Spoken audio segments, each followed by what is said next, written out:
허리에 띠를 띠고 등불을 켜고 서 있으라. 너희는 마치 그 주인이 혼인집에서 돌아와 문을 두드리면 곧 열어주려고 기다리는 사람과 같이 되라. 주인이 와서 깨어있는 것을 보면 그 종들은 복이 있으리로다. 내가 진실로 너희에게 이르노니 주인이 띠를 띠고 그 종들을 자리에 앉히고 나와 수종들리라. 주인이 혹 이경에나 혹 삼경에 이르러서도 종들이 그같이 하고 있는 것을 보면 그 종들은 복이 있으리로다. 너희도 아는 바니 집주인이 만일 도둑이 어느 때에 이를 줄 알았더라면 그 집을 뚫지 못하게 하였으리라. 그러므로 너희도 준비하고 있으라. 생각하지 않은 때에 인자가 오리라. 베드로가 여짜오되 주께서 이 비유를 우리에게 하심이니이까 모든 사람에게 하심이니이까?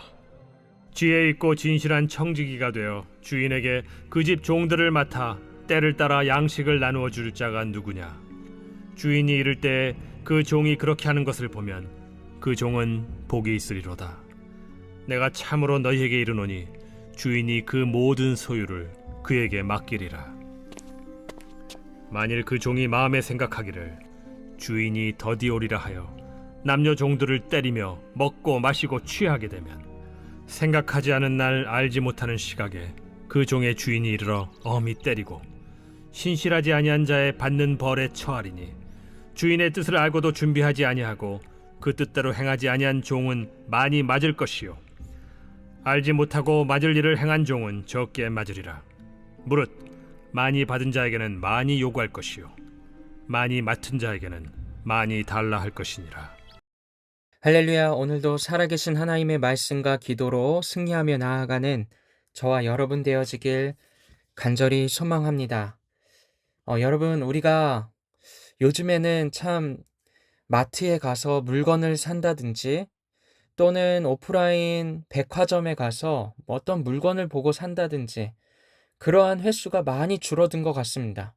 요즘 가장 우리가 많이 이용하는 것은 핸드폰으로 클릭 하나로 물건을 집 앞에 받는 그런 어떠한 택배 문화, 그런 어떤 배달 문화가 너무나도 잘 되어 있기 때문이죠.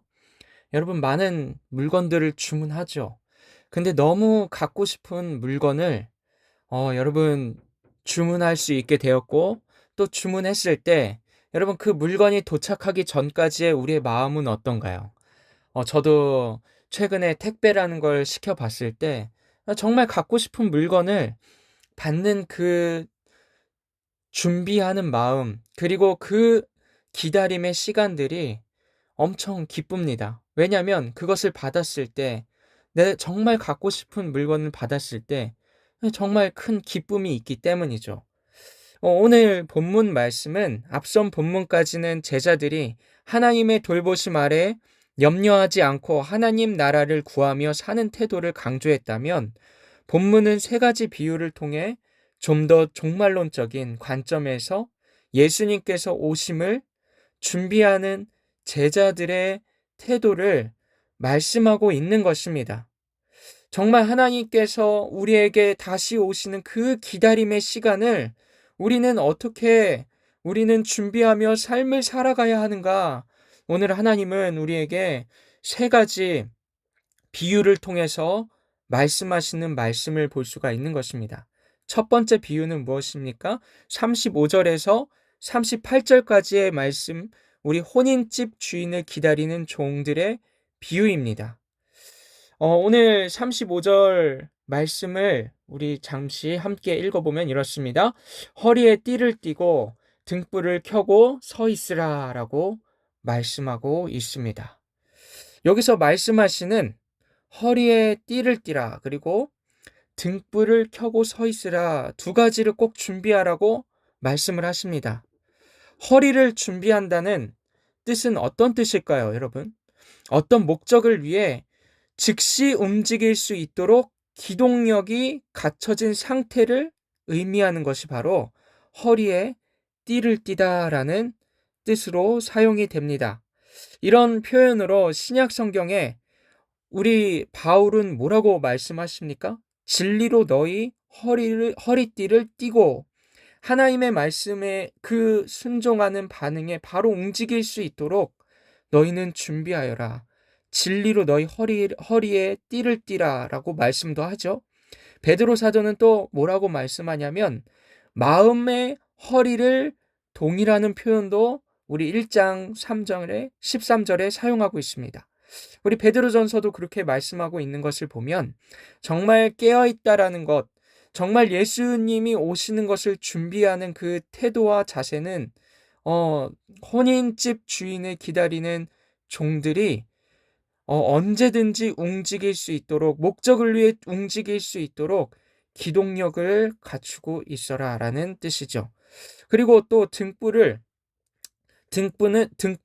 밤을 알 수 없는 시점에 기다리는 도구로 사용이 됩니다. 그러니까 낮이든 밤이든 하나님을 기다리는 그 마음으로 정말 늘 생각하며 그 예수님이 오셨을 때에 바로 움직이고 또 함께 할 수 있는 그러한 마음들을 말씀하고 있는 것이죠. 그래서 첫째 이 비유는 혼인집에서 돌아온 주인을 맞는 깨어있음을 강조하는 것입니다. 여러분, 깨어있다라는 것은 어떤 것이냐면 끊임없이 우리의 주인이신, 우리의 왕이신 그분을 계속해서 생각하고 그분의 말씀을 기억하고 그분을 사랑하고 그분을 간절히 기다리는 마음으로, 정말 설레이는 마음으로 기다리고 있으라라는 말씀이십니다. 두 번째는 우리 하나님 예수님께서 어떤 비유를 우리에게 주십니까? 두 번째는 도둑 비유를 말씀하십니다. 우리 39절에서 40절까지의 말씀인데요. 우리 도둑 비유는 이렇게 이야기하시죠. 39절 함께 보겠습니다. 너희도 아는 바니 집주인이 만일 도둑이 어느 때에 이를 줄 알았더라면 그 집을 뚫지 못하게 하였으리라 라고 말씀하고 있습니다. 두 번째 비유는 이제 우리에게 침투하는 도둑을 예로 예수 그리스도께서 이 땅에 오실 때에 언제 오실지 모르니 근데 주인 말고 다른 어떠한 도둑들이 우리에게 찾아와 우리의 것을 빼앗아가는 것을 말씀하고 있는 것이죠.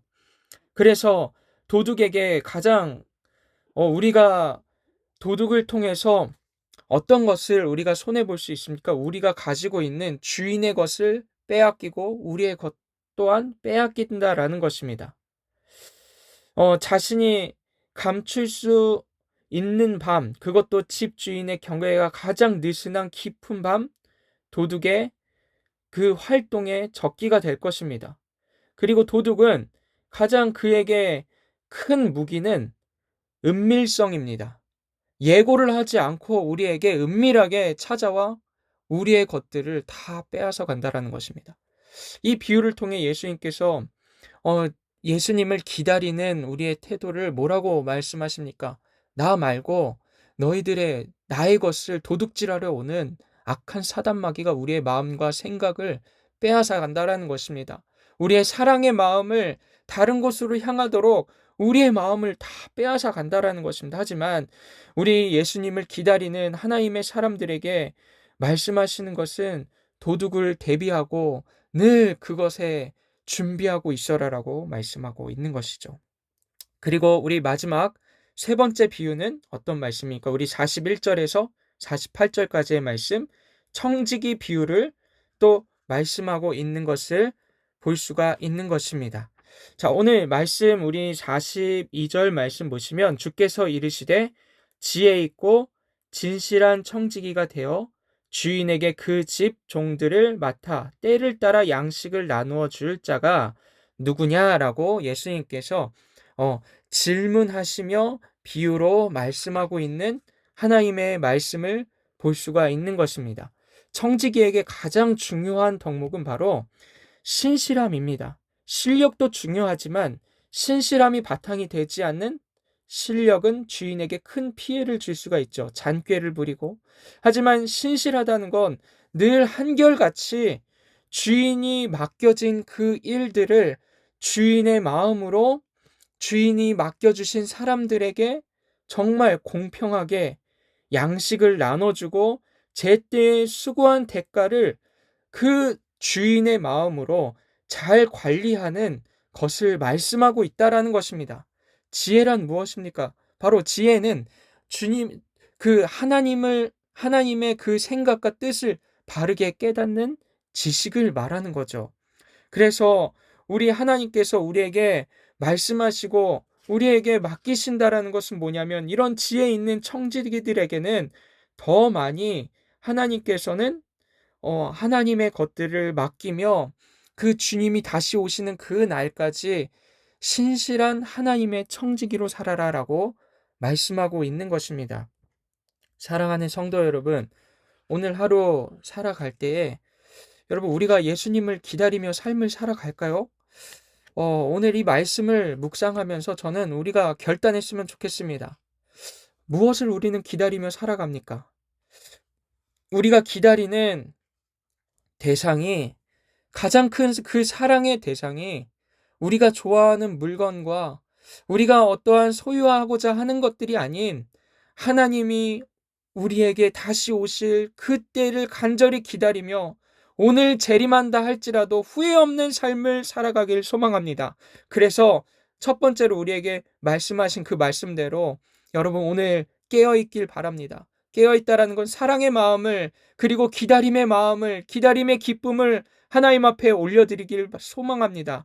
그리고 우리에게 끊임없이 침투해 오는 도둑들을 대비하시고 악한 사단마귀의 그런 은밀하게 찾아와 우리의 것들을, 주인의 것들을, 하나님의 것들을 빼앗아가는 그러한 속임수에 속지 마시길 바랍니다. 또한 오늘 하루 우리에게 맡겨주신 일터와 가정과 여러 가지 관계 가운데 정말 하나님의 사람이라 생각하고 신실하게 그 모든 일들을 하나님의 지혜와 신실함으로 오늘 하루 맡겨진 하루 청지기의 마음으로 주인의 마음을 시원케 해드리는 저와 여러분 되어지길 간절히 소망합니다. 함께 기도하겠습니다. 하나님, 우리가 주님의 다시 오심을 깨어서 준비하고 지혜와 진실로 행하며 살아가길 소망합니다. 오늘 하루 다른 어떤 것이 아닌 하나님을 사랑하고 하나님을 기다리며 하나님과 함께 동행하는 삶 살아갈 수 있도록 인도하여 주시옵소서. 감사드리며 예수님의 이름으로 기도드립니다. 아멘. 오늘 함께 말씀 붙잡고 기도하시고 또 오늘 특별히 교회를 위해 함께 기도하며 나아가도록 하겠습니다. 기도하겠습니다.